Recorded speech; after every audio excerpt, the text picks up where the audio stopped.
Você já participou de diversos feitiços, né? Eu queria que você contasse como é que é esse processo de fazer a bebida, que a gente faz uso ali no dia específico, mas ninguém sabe o quanto de fato de tempo foi investido, quantas horas se fica, quantas pessoas são envolvidas. Você mesmo mencionou o processo de plantio é um processo muito demorado e longo, né?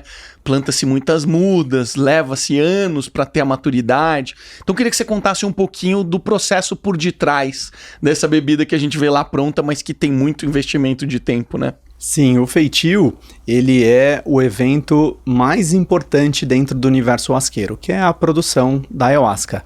Só que para a ayahuasca estar bonitinha ali na mesa, ela chegar para todos, né, todo mundo vê ali, parece fácil. Na verdade não, é um trabalho assim árduo, na verdade, né, de muita dedicação, de muita entrega. Eu falo que é o mostrar o que é de verdade o espírito de servir, porque você está ali, claro, né, se trabalhando, porque todo esse processo você faz bebendo chá, então você se conecta muito com as plantas, mas hoje tem algumas casas, né, que as principais, né, que elas já estão bem estruturadas, elas já têm esse plantio, então elas já cultivam as plantas para não agredirem o meio ambiente, né, outras ainda não estão tão bem preparadas e elas... ou elas vão até a natureza e retiram, ou elas ainda não têm esse processo e elas acabam adquirindo de quem fabrica para fornecer.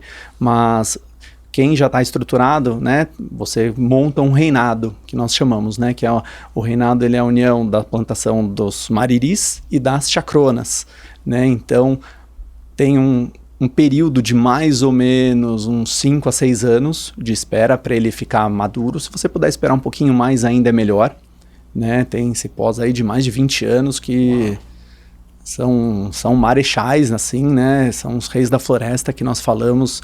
É algo muito impressionante, assim. Às vezes eu até posto algumas fotos e tudo mais do que eu encontro por aí.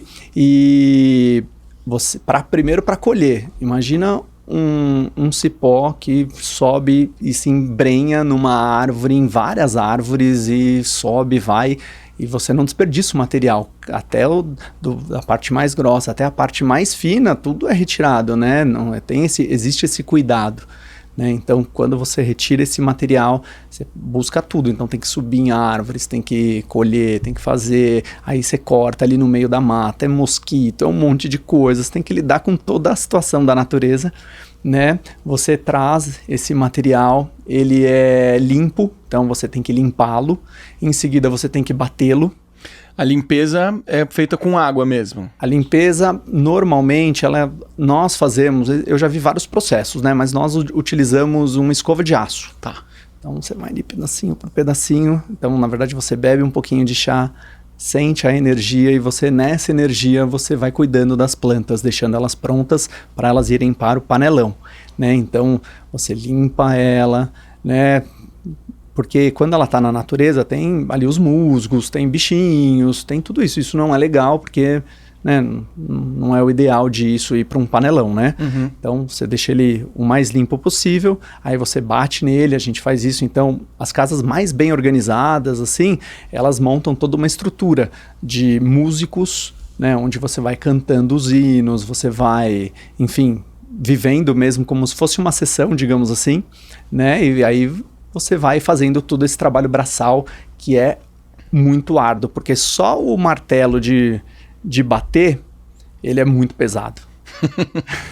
eu lembro de ter visto algum vídeo que você postou do feitio e eu vi que, assim, o processo de você dar, não sei como é que chama, moer o mariri, porque ele é grosso, né? Ele é duro maçudo ali, né?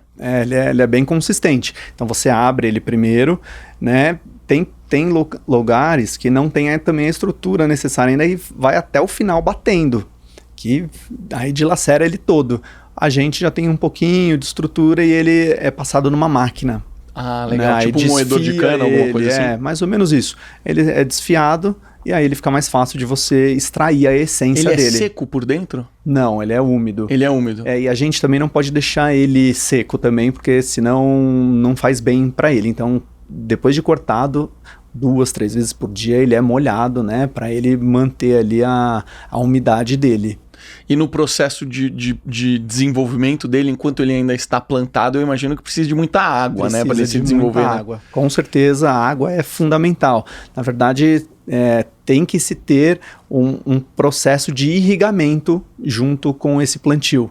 E essa é a parte mais difícil que as casas encontram, de encontrar a forma de irrigar todo esse espaço, né, para que tenha água suficiente para o cipó crescer. Não é todo mundo que tem um laguinho para poder puxar água para poder irrigar, né? Com certeza. Não é fácil, né? Então, e aí depois disso é preparado, né, o material junto com as folhas, né? As folhas também, elas também vêm com teia, vêm com larvas. Então, uma a uma, ela é limpa, é lavada, é cuidada, né, e selecionada para que ela também se una ao cipó que foi cuidado também da forma como eu expliquei, para que ela seja colocada no panelão de uma forma também que é organizada para o panelão não levantar na hora que estiver no fogo. Tem toda uma técnica para isso acontecer. E aí são horas e horas de panelão, né? E aí vai passando por vários panelões aquele líquido, extraindo a essência do material. E depois ainda tem a apuração da ayahuasca, que aí é um fogo onde só tá o líquido ali. E aí ele é reduzido para ele ficar concentrado numa forma que a gente não precise beber tanto, ele fique numa concentração adequada. E aí junto disso ainda tem o equilíbrio da bebida, porque tem pessoas que não dominam ainda 100%, inventam de fazer essa bebida, e aí quando você bebe da ayahuasca, você sente a força de uma maneira que às vezes você não consegue lidar com ela, com essa força. Então eu falo que aqui na nossa casa, né, a ayahuasca que nós temos, ela tem um equilíbrio perfeito, porque ela vem chegando, ela não significa que ela não seja forte, né? Ela é feita para você fazer o seu mergulho profundo, né? Mas ela é muito equilibrada. Suave, né? Ela veio muito suave, né? E até o gosto é diferente, né? Você pode falar, né? No sábado, assim, foi a primeira vez que eu tomei uma que eu falei, não, hoje tá gostoso. Porque teve vezes que eu tomava que, não, meu, é azedo. Tanto que a gente, em uma época, tomava e colocava alguma frutinha pra tirar o gosto da boca, né? E aí chegou um tempo que a gente parou de fazer isso, né? E aí, no sábado, eu vi a uvinha lá, falei, vamos, vai ter uvinha aqui. Foi com a pandemia, na verdade, né, que para não ter muito contato ali, a gente acabou tirando, né, e também a gente fala que um asqueiro de verdade, ele bebe o chá sem precisar de fruta, né, mas é claro também que a ayahuasca tem que estar bem cuidada ali, para que ela também não esteja fermentada, ou ela esteja o líquido seja fino a ponto, né, da gente beber com tranquilidade, né, não são todos os lugares que tem a ayahuasca nesse formato, assim, né.